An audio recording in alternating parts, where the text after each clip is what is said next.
tonight. A disgraced hockey coach is being sent to jail after being convicted of assaulting a teenage player in the 1980s. And as teachers prepare to go on strike again next week, we check in with some students to see how they feel. Plus, a whole new meaning to the term downward dog. Canines find their center in a new yoga class. This is CBC Saskatchewan News.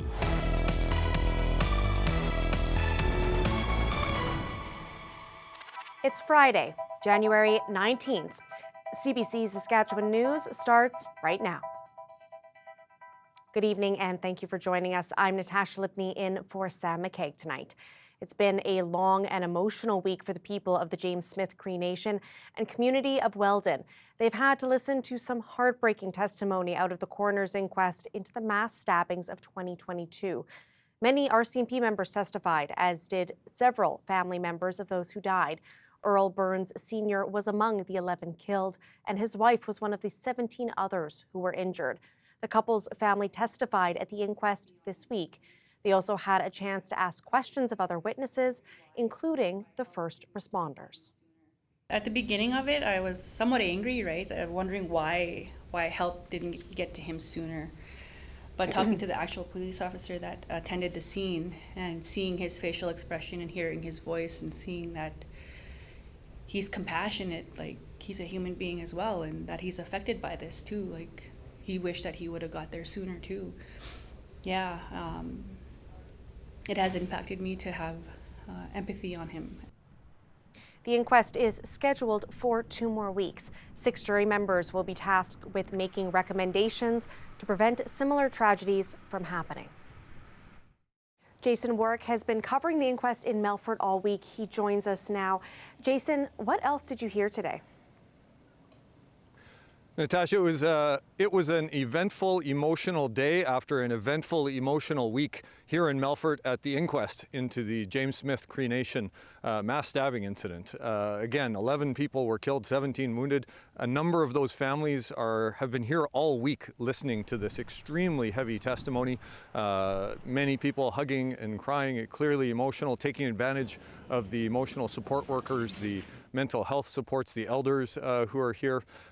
Today, we heard from a forensic psychologist who looked at the file after the incident, looked at the file of killer Miles Sanderson, and concluded that he experienced a tremendous amount of early childhood trauma that progressed throughout his life and led to addictions, led to paranoia, led to this escalating violence, and then unfortunately to this tragedy.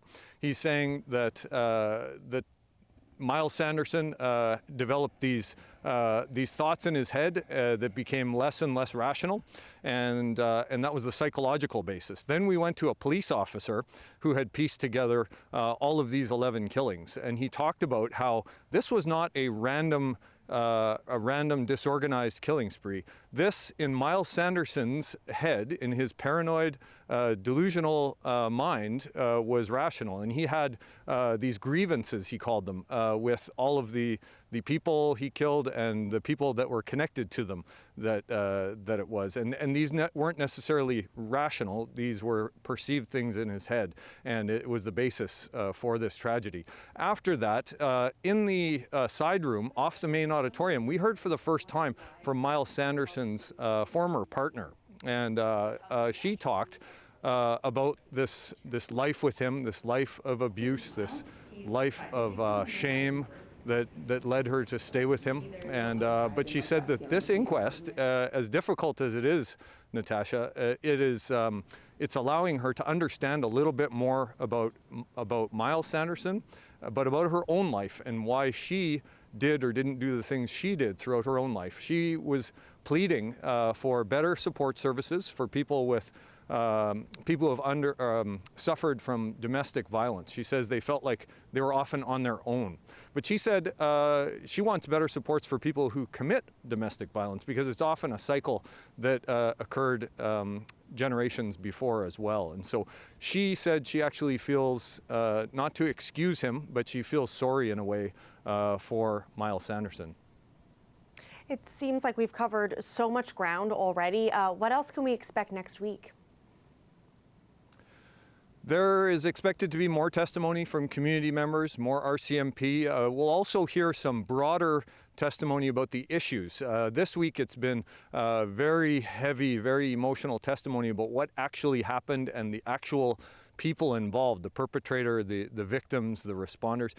We're expected to, as the coroner said, get over the hump now and start to talk more about issues rather than these traumatic incidents and the people involved. And so we're looking at some people that will talk about addictions, some other people that will talk about self-policing on First Nations communities, and a host of other issues. Thank you for that, Jason. And we'll be looking for Jason's coverage as this continues into next week. That's Jason Work reporting from Melfort. A former Regina Pats hockey coach is going to jail. Bernie Lynch has been convicted of sexual assault. The CBC's Alexander Kwan was in court when the judge handed down his decision. It's taken nearly 36 years, but Friday morning, the disgraced former hockey coach was let off in handcuffs. Bernie Lynch will now begin a 3-year prison sentence for sexual assault and assault. In 1988, Lynch was the newly hired assistant coach of the Western Hockey League's Regina Pats. Lynch was attempting to recruit a 17-year-old when he inappropriately touched him and hit him. But after a week-long trial last year, Court of King's Bench Justice Peter Bergbush said he was left with no reasonable doubt about Lynch's guilt. Lynch spoke in court before his sentence was delivered, and once again he categorically denied that he ever had sexual relations with the then teen, whose identity is protected under a publication ban. But Bergbush didn't believe that, saying Lynch took advantage of his position as a coach and relied on a culture of secrecy in hockey that meant players could not come forward if they were abused. He carefully chose his victim, somebody he knew was not going to resist because of who he was and who Mr. Lynch was and what Mr. Lynch meant to his career. He also knew, or was pretty sure, that kid, that 17-year-old kid, wasn't going to say anything because of the stigma attached to that and the impact it would have on his potential career. The judge's decision was in line with the Crown's argument for a 3-year sentence in a federal penitentiary. He also ordered Lynch to submit his DNA to a databank and comply with the Sex Offender Registration Act for 20 years. He will not be able to own a gun or try to contact the victim. The defense had argued for 18 months in a provincial jail. I mean, for someone in his position, he's not looking at it the way a lawyer looks at it. He's just saying, I didn't do this, I want to appeal, which is what anybody in his situation would do. In court, the complainant, who's now in his 50s, was silent as the decision was read, but his supporters let out a cheer of yes once they heard it. He's previously told the court that a weight was lifted off his shoulders when Lynch was found guilty. He says he now has a chance to heal and move forward. Alexander Kwan, CBC News, Regina. To a courtroom in Saskatoon now. A jury has convicted one-time aspiring politician Travis Bertrand of criminal harassment. The court heard that Bertrand followed and yelled at an off-duty RCMP officer and the officer's girlfriend. That happened last July at the Midtown Plaza in Saskatoon. Yesterday, a jury found Bertrand guilty of harassment and breaching his probation. That's because he was convicted of hate speech in 2022. The 32-year-old founded the Canadian Nationalist Party. It has now been deregistered due to low party membership. Sentencing on his latest convictions are yet to be determined. And students will be off school again on Monday as teachers take more job action with another one-day walkout. This is how things looked earlier this week as teachers walked out across the province. Teachers are now planning to demonstrate outside 35 different locations around Saskatchewan. Next week's walkout comes just as most high school students are getting ready for final exams. That has some of them concerned about added stress, but many students we spoke to say they understand where the teachers are coming from. A little annoyed that it's so close to finals week. But I do think it's good that they get like a raise in pay. It's been just having to prepare like by myself without teacher help because they're striking on Monday has made it a little bit more more pressure on for finals. It's like sort of like change sports a bit, right? We have to put like our practices to the side and stuff. But I also feel like the government should have given them what they wanted a bit, because they've sort of neglected that. They don't give us a lot of time to prepare for final exams, so it's gonna harm our final grade if they keep pushing back and keep striking. But I do feel like it's a good cause to be striking for. Yeah. I've been inside most of the day, sheltered, and I still feel cold looking at these scenes from Saskatoon. Is relief from this deep freeze truly on its way? Well, Ethan Williams will bring us the forecast after the break.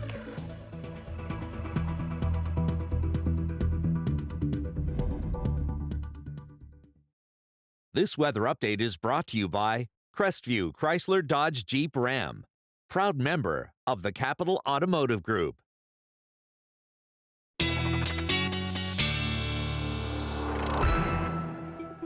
Weather specialist Ethan Williams joins us now. Ethan, we're headed towards tropical weather, right? Right? You could call it, tropical, subtropical, maybe a little chilly still. It's coming eventually, I promise. I promised the warm-up, it will come. For right now, this is enough of a warm-up to get us started. We're still into the mid to upper minus teens through the province. Compared to a few days ago, this is definitely a warm-up. Not much of a wind chill to contend with, though, today, because, of course, the winds have been much lighter than we saw, especially yesterday afternoon through the province. Still a little bit chilly in terms of wind chills, closer to minus 30 as you go closer to the western side of the province. We are starting to see some clearing skies there now, so that's helping to kind of keep things cooler. There's no cloud cover really there to act as sort of a blanket for that colder air. That cloud, though, through much of the province, starting to thin out a little bit, and I think this area of high pressure is going to especially keep eastern sections clear for the first part of the night tonight, but then that moves away, and we'll see increasing cloudiness for much of us. Radar and satellite not picking up a whole lot of flurry activity, but we have seen that from time to time, through the province today, and that remains possible overnight tonight. Maybe a little bit of clearing in southern Saskatchewan as we head through the day tomorrow, but a lot of the rest of us going to be seeing the clouds stick around. And then our next system moving in from Alberta as we head through the day on Sunday, and especially Sunday night into Monday. This will be moving into portions of central and southeastern Saskatchewan as high pressure starts to clear out the north before that moves away and more cloud cover starts moving back in. So generally for Regina and southeastern Saskatchewan, probably in the 2 to 4 centimeter range at the most, 1 to 3 centimeters as you go closer to south central Saskatchewan. It's along the Yellowhead corridor where we could see 5, maybe a few more centimeters than that, including in Saskatoon and especially as we get closer to the Alberta border. Wind's going to start picking up a little bit overnight tonight in southern Saskatchewan especially, but you notice these winds are coming from the south, so they're no longer coming from the northwest, not quite as brisk, bringing in a little bit of warmer air to warm us up tomorrow afternoon.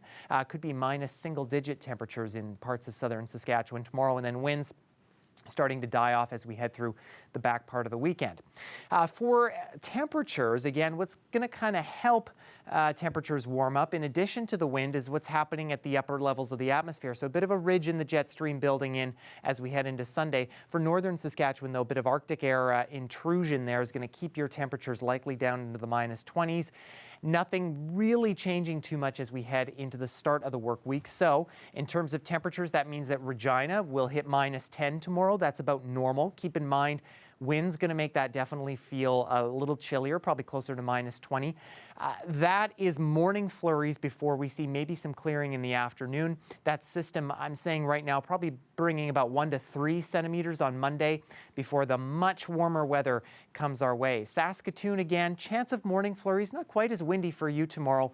That system, I'll say for now, maybe 2 to 4 centimeters. That may be upped in the coming days. And then Saskatoon as well, seeing those above normal temperatures, maybe even some minus single-digit overnight lows, Natasha. I'm breaking out the shorts. I'm going to continue through denial, and I'm breaking out the shorts, breaking out the sunglasses. Yeah, I mean, January, not a bad time to do that. Thanks for this, Ethan. You bet. Stay with us. We'll be back after the break. Are everywhere, from the commercials ProLine, not just another sports book, to these big, bold logos, to the sponsored segments breaking down your odds.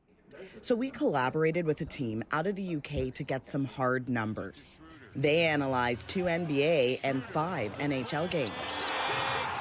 It was just clear as we were watching those 7 games how bombarded we were by the sheer prevalence of gambling, brand logos and other references. Researchers found 3,537 gambling messages in all. That works out to nearly 3 a minute. That's crazy. That's kind of crazy still. I don't think we need so much gambling ads. Yeah, but why does that concern you? What is shocking about it? A lot of kids watch those games, you know? That is a bit of a shocking stat. Do you think there should be limits? Right there. Oh, did you see one? Yeah. See? Right there. Yeah. Experts say this is potentially harmful for young people and problem gamblers. In our second quarter, we've had more calls than the entire last year. It's been online gambling, often younger men, sports betting online. Paul Burns represents the industry and says advertising is highly regulated. So how do you respond to people who say, this is too much, it's excessive? Some people think it is and some people don't think it is. I think that there's always more we can do, and we will continue to do that, and we are. We reached out to both the NBA and NHL, no official comment. As for the broadcasters, CBC says that Sportsnet controls the advertising. Sportsnet tells us they want viewers to enjoy betting responsibly, and they do follow regulations. Same for TSN. They add that responsible gaming is a key element of their approach. And one stakeholder says that our findings appear to be overstated and that to count each logo is not the right way to measure overexposure. Asha Tomlinson, CBC News, Toronto.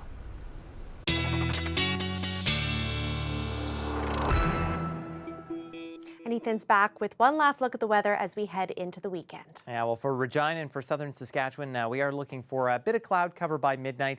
Again, wind's going to pick up, though, so this is going to feel closer to minus 35 likely overnight tonight. Not extreme cold warning territory, though, thankfully. By the morning, cloud cover's built in, and we could see some flurries. Temperature has warmed up, though, a bit, but again, winds gusty at times, going to be a theme through the day. Southerly winds, though, so they will warm us up to around minus 13. It's the warmest we've been in Regina in a little while, at least. For Saskatoon, partly cloudy skies tonight, around minus 22. And you'll see that chance of some flurries in the morning as well, but should be ending by the afternoon as well. By the time we get to the afternoon, a little bit of cloud cover building back in. Minus 13, like you say, Natasha, could be feeling a little more tropical. Thank you for that, Ethan. You bet. A yoga class in Regina is giving a whole new meaning to the term downward dog. That's because this class is for dogs. Doga Yoga has taken over Dog's Den Training School. We stopped by for a visit. Check it out. Bang. Let's do a power up. Back to that sit. Stand. I myself do yoga. And I find it very, very beneficial. So what I did was I looked at all the human poses and I modified them for dogs. And then we train the dogs to do those poses. There's a lot of handler mechanics that are involved, but there's also dogs' core strength and their understanding of how to follow a lure, get into position and hold. Stay. Yes. They're very, very relaxed. They're very calm. I do a lot of this with dogs that are not confident or dogs that are reactive. And I believe that by doing that, what happens is these dogs end up having a sense of autonomy, self-awareness, and agency. And anybody who's got self-awareness, autonomy, and agency is automatically more confident and centered and focused. So my dog is Cora. She is 5.5 years old and she is a golden retriever. This is something, as Cora's been aging, we just want to keep her limber and flexible and to ensure, you know, her mobility stays strong as she gets older. Get that other leg up. Yes. All right. Good girl. She's become very, like a very trusting dog. Our relationship, more trust has been built between us. So she's more responsive because of that. As a golden retriever, you can tell she wants to interact with everyone and all of the dogs. Her focus is playing. So for her to be in these classes, she has developed so much self-control and sort of discipline. They're happier, they're more reliable, they're they're not so afraid, they're not so reactive, because they understand how their body works and they're centered, and that centered feeling that they get has a ripple effect in the rest of their life. So happy to be at school. You know, I can't help but think that the treats involved have something to do with the accuracy of those poses. Well, that's it for us tonight. For news anytime, head to cbc.ca/sask. You can also subscribe to the CBC Saskatchewan YouTube channel. Thanks for watching and have a great night.